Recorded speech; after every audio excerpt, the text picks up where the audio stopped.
Hi, my name is Lori Erickson. I'm one of the associate editors for Mayo Clinic Proceedings, and I'd like to review with you a few of the featured highlight articles in the April 2015 issue of Mayo Clinic Proceedings. The first highlight article is Impact of Organizational Leadership on Physician Burnout and Satisfaction. This is by Dr. Shannon Felt and colleagues from the Mayo Clinic in Rochester, Minnesota. They evaluated the impact of organizational leadership on professional satisfaction and burnout of individual physicians working in a large healthcare organization. They surveyed physicians and scientists, and validated tools were used to assess burnout. The physicians rated the leadership qualities of their immediate supervisor in 12 specific dimensions on a 5-point scale. Of the almost 3,900 physicians surveyed, 2,800 responded.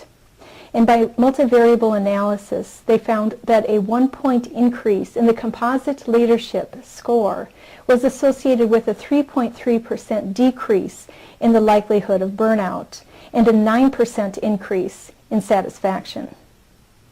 The mean composite leadership rating of each division and department chair also correlated with the prevalence of burnout and satisfaction.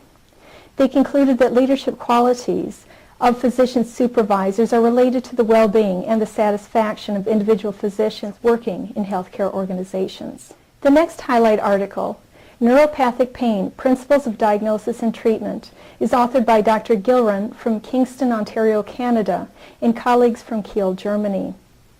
They review how neuropathic pain is caused by disease or injury of the nervous system, and it affects up to 8% of the population.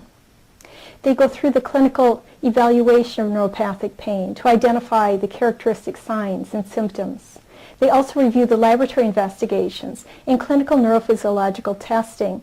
They discuss the available treatments, the pharmacologic treatment, first-line treatments, and the agents used.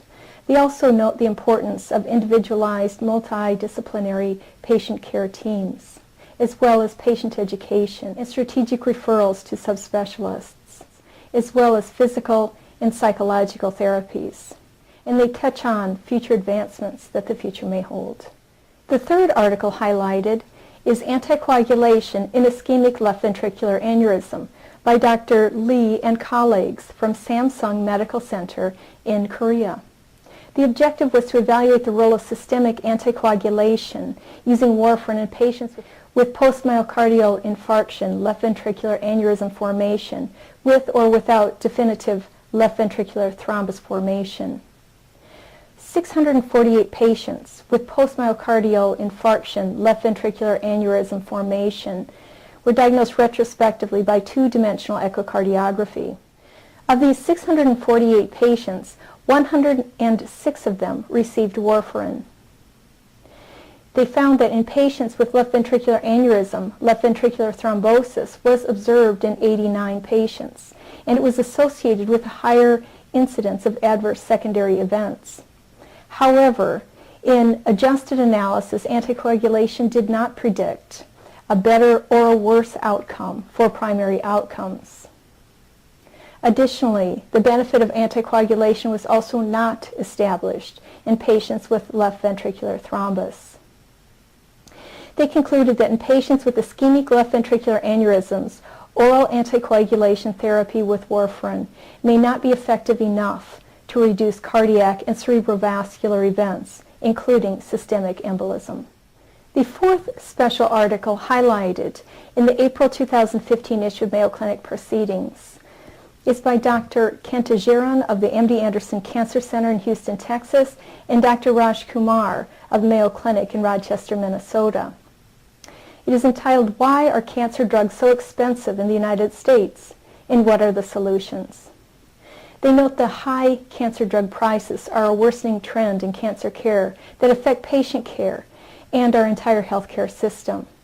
In the United States, the average price of cancer drugs for about 1 year of therapy has increased from the year 2000, where it was about $5,000 to $10,000 per year, to more than $100,000 per year by 2012, while the average household income decreased by about 8% in the past decade. They also noted that although 85% of cancer basic research is funded through taxpayer dollars. Americans with cancer pay 50% to 100% more for the same patented drug therapies than patients in other countries. They discuss the high cost of cancer drugs, the reasons for these high prices, the implications for patients, and the implications for the healthcare system. And they also discuss potential solutions. Thank you for joining me for this quick review of some of the highlighted articles from the April 2015 issue of Mayo Clinic Proceedings. And as always, online access to these editor's choice and highlight articles is free during the month of April 2015. For more information, please visit our Mayo Clinic Proceedings website. Also check out our Facebook page and follow us on Twitter. We also post new authors, interviews, and insights on YouTube, so we'll see you again in May 2015. Thank you.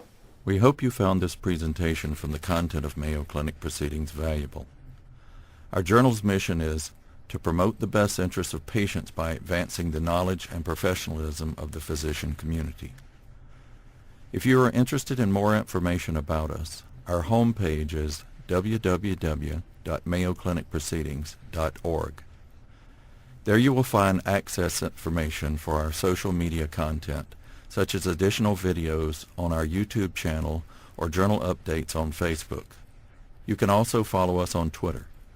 More information about healthcare at Mayo Clinic is available at www.mayoclinic.org. This video content is copyrighted by Mayo Foundation for Medical Education and Research.